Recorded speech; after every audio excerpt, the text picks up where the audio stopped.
do it in beats. It's a symbol you might recognise. We did it last lesson. Ta ha ha ha. But it has a name, okay? It sounds like ta, but it's called a semibreve. And it's worth 4 beats. This one, minim, ta ha. 2 beats. You can hear it. 1, 2, ta ha. And it's called a minim. Okay? Very important that we get those words down.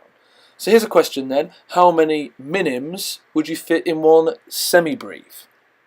Think about that. Think about the number of beats. Okay, so 2 minims occupy the same amount of time as 1 semibreve. Yeah? 2 minims, each minim's worth 2 beats. 2 plus 2 is 4. Semibreve is worth 4 beats. Simple maths. There we go, there's our ta. That's a crotchet. A crotchet. Okay, that's worth 1 beat. We know that symbol.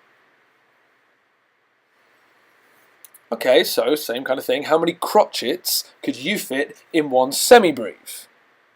Again, fairly simple maths if you can work out what this question means. And there's a little diagram there to help you. So 4 crotchets occupy the same amount of time as 1 semibreve, because each crotchet is worth 1 beat and the semibreve is worth 4 beats. Right, now we haven't seen this symbol before. This is a quaver. It's worth half a beat. Now we did do 2 quavers, te-te. 1 quaver is just te. Yeah, that's maybe a bit complicated, but that's half a beat. Right, now here's what we're used to. 2 quavers together, look at those. So that looks like that one with the bar across. Te-te. Okay, so 1 quaver is new to us. 2 quavers we're used to. So how many quavers could you fit in one semibreve? It should be, okay with this maths now. Have a think about that. Oh, I've given you the answer. That's nice of me. So 8 quavers occupy the same amount of time as 1 semibreve, and you can see it there on the diagram. Okay, little recap. You can test yourself if you like. Pause. How many beats in a semibreve? Well, that's 4. How many beats in a minim? Well, that's 2. How many beats in a crotchet? That's 1. And how many beats in a quaver? That's a half. Remember, semibreve, ta, ha, ha, ha. Minim, ta, ha. Crotchet, ta. And quaver, te. 2 quavers, te, te. Oh my gosh, I managed to fit that in. Okay, say this rhythm after 4. 1, 2, 3, 4.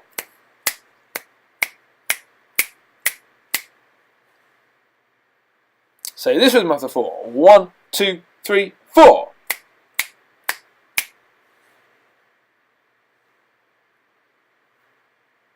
And this one. 1, 2, 3, 4.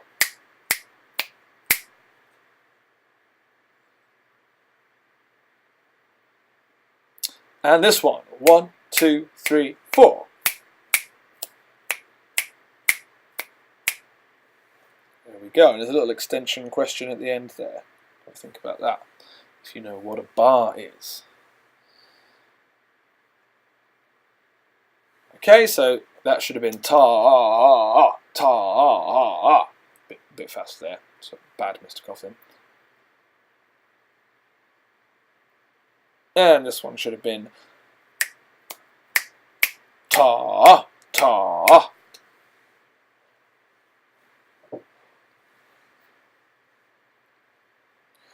And this one, 1, 2, 3, 4. Ta, ta, ta, ta.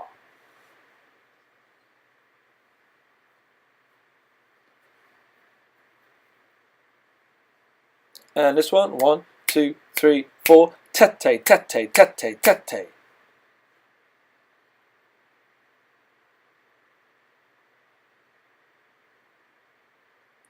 So, do you need to write down silence? Interesting question. Well, have a think about this. Or when the saints go marching in, or when the saints go marching in. That doesn't work. We need those rests. Or when the saints go marching in. Or when the saints go marching in. That works a lot better. But we need to be able to measure those rests. Obviously, if the rest is too long, then the song wouldn't sound right. If it's too short, it wouldn't sound right either. We need to have a way of writing down how long our silence is. Now let's go back to that definition of rhythm, like I said we would. How we order sound, how long or short a sound is. I think we can do better with that definition. We need to put silence in there. How we order sounds and silence, and how long or short a silence or a sound is. That's a better definition of rhythm. So, how are we going to write down silence? Well, there's another semibreve. We're used to that. Okay, it's worth 4 beats. Here's a range of different rests, different length silences. Now they're pretty weird symbols, but look, they line up this way. So a semibreve rest looks like that, a minim rest like that, a crotchet rest like that, a quaver rest like that. And this is actually a semi-quaver and a semi-quaver rest. We don't need to worry about that too much at the moment. So how would this work? Well, semibreve, as we know, is worth 4 beats. Ta. Semibreve rest works just the same, 4 beats long, but you put a sh on. So it's a sha. But obviously if you're doing that on an instrument, it would be silent. You wouldn't do it. You'd say that in your head. Okay? So when you say the rests, you do it with a sh, but you're actually doing it in your head because it's silent. It's a rest. There's a minim. Yeah, hopefully you're starting to get these symbols and these words now. So that's worth 2 beats. Yeah. Ta. We're used to that. But the minim rest, yeah, we put the sh on, but we say it in our heads because it's silent. Sha. Obviously, I wasn't saying that in my head, but you wouldn't be able to hear what I was saying in my head. So this rhythm after 4. 1, 2, 3, 4. Okay, how did we do there? That should have been sha, ta. Okay, here we have a crotchet. Now, a crotchet worth 1 beat, ta. We're used to that. It's got quite a fun little rest symbol, this one. It's pretty wacky. There it is. And that's a sha. Okay.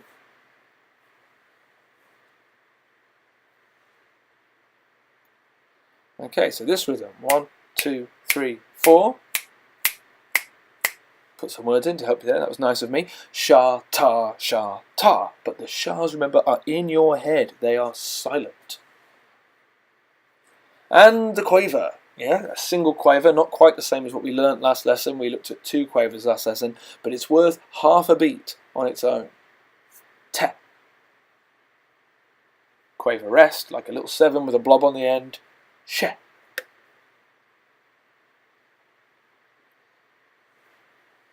So this rhythm, 1, 2, 3, 4. I'll put the words in again to help you. Shete, shete, shete, shete. But the sh are silent. And there we have the family of notes that we've looked at. The semibreve at the top splits into 2 minims. Each minim splits into 2 crotchets. Each crotchet into 2 quavers. And it's just the same with the rests. So the semibreve rest into 2 minim rest into 2 crotchet rest into 2 quaver rests.